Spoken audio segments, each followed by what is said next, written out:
Hey everyone, I'm Macy and welcome back to my channel. So lately I've actually been really struggling with productivity and just keeping up with all the busyness of life. There's just so much to do, so much chaos, and it's really hard to gather the motivation to work towards my own personal self-goals. Balancing self-care, maintaining the cleanliness of my house, working on my business while managing work tasks, all of these things have just really got me thinking, how do I stay productive without being burnt out? And I believe this is something that we all really struggle with. And I've discovered some routines and healthy perspectives that I've been trying to apply to my everyday life, and I just really felt motivated to share all this with you guys. So I've been really thinking of ways to set systems that allow me to be sustainably productive. So part one of this system is time management. So let me talk about my current process. What I normally do is I get a piece of paper and I literally just brain dump everything that I need to do. And I actually realized that this process isn't really the best for me. I often got very overwhelmed by how lengthy this list was, and I would often get very beaten down when I didn't accomplish all 20 tasks. This whole process made me feel so unmotivated when I didn't accomplish everything that I set out to do, and it brought down my confidence and it brought down my happiness. How do I accomplish this list while avoiding burnout and also just being happy doing it? So what I do to tackle this is something that's called time blocking. Time blocking is an approach to time management, and the ultimate goal is to organize all of the random thoughts floating around in your brain and come out with a plan on how to tackle your day. We all have different goals and things in life that we want to accomplish. For me, I have personal goals, business goals, health goals, etc. And each of these have a list of tasks that need to get done. The first step in time blocking is to take these tasks, these random thoughts floating around in my head, and dump them out onto a piece of paper. Just write down whatever comes to mind as you think of it, and it actually reminds me of my mood boarding processes when I'm doing work or designing a new project. And from there, I can then prioritize tasks and to create a structured plan for the day, where I assign different groups of tasks to different time blocks. So for example, to work on my health goals, I might dedicate 9 to 10 a.m. towards working out. And to work on my personal goals, I might dedicate 10 to 11 a.m. working on my YouTube channel. The structure is totally up to you. And what's really important to remember is that this is just a framework. It's a way of thinking to help you keep your thoughts organized so that you're not overwhelmed by massive to-do lists every day.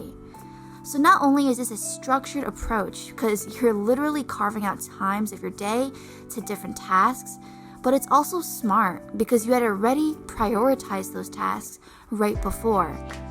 This routine helps me enforce healthy habits and maintain a healthier lifestyle while balancing that with productivity. Another key thing to note is that time blocking should be flexible and changeable on the go. Time blocks are meant to be shortened or lengthened on the run when necessary. It's not meant to be some sort of strict schedule. Rather, it's a loose guide. Although I'm not used to the structure of allocating tasks to time frames at the moment, I do really see the benefit of having this method in place. It's a great strategy to allow me to approach my thoughts in a smarter way. Another thing that really helps me maintain a productive mood is by creating a physical space that makes me feel good. The space that you're in has a significant effect on your mood and mental health, even if you're not actively paying attention to it. Working in a disorganized space filled with clutter can make you feel really unmotivated. So that's why I put a lot of effort into crafting the right environment for myself. It's a little more than just having a beautiful desk setup or a fancy room or the latest tech gadgets. It's about creating an atmosphere where it's easy to sit down and focus on what to do. So if you put love into your space, it will give love back to you. For me, part of creating a productive space is adding touches of my personality. Small knickknacks, cozy decorations, just cozy things that spark joy in me. Things like plants to bring a little nature into the space, or a cute wooden tray to hold some note-taking paper. Everyone has different things that make them happy, and it's really important to incorporate those things into your own space. At the end of the day, it's about making a space that you feel happy to be in. When you feel happy and positive where you are, your mind will be clearer and it'll be easier to concentrate and accomplish the things you set out to do. This extends past your physical space as well. It can even mean clearing up your digital space, like your computer. I know that it feels a little overwhelming when I open my laptop and I'm immediately bombarded with a ton of open tabs. So cleaning that up at the end of the day and starting with a fresh slate in the morning can be really refreshing. With that, I'd love to go over some productivity apps that help me be sustainably productive. First is Loom, which is the sponsor of today's video. Loom is a great tool for hybrid workspaces. Whether you're working from home, or you're working in the office, or you're having a hybrid team, Loom is perfect for you. Loom gives you the ability to effortlessly create quick recordings to cover essential bits of knowledge, and this feature has really upped productivity for me. The nice thing about these looms or recordings is that you can watch them as many times as you need. Looms can also be stored in workspaces, so this is Loom HQ, where you'll have a bunch of looms that you can categorize with tags, and it allows your teammates to really find the information that they need. You can comment on looms too, so if something in the recording is confusing or you want to leave feedback for the author, you can just leave a comment. So be sure to check out Loom, and thanks so much Loom for sponsoring this portion of the video. So moving on to the rest of my favorite productivity apps, I like to use Notion to organize everything. I'll make quick notes in it, plan my next videos or content, and just store a bunch of information in there.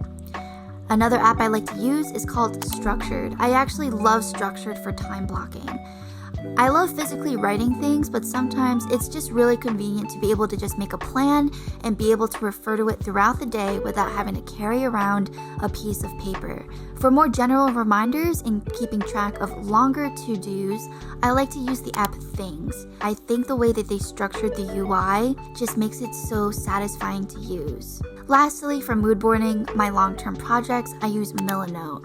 Sometimes I have so many things on my brain or sources of inspiration that I want to save, so Milanote is perfect for this. When I think of something, I just save it on a mood board on Milanote, and I can look at it again whenever I need to. So those are just some of my favorite productivity tools that I use on the daily.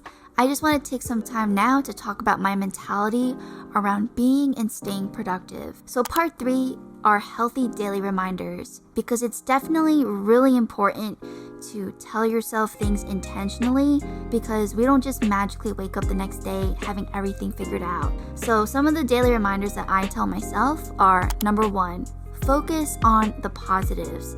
We need to really focus on what we did today versus what we did not do. So for me, when I start the day, I actually have like 10 different tasks to do.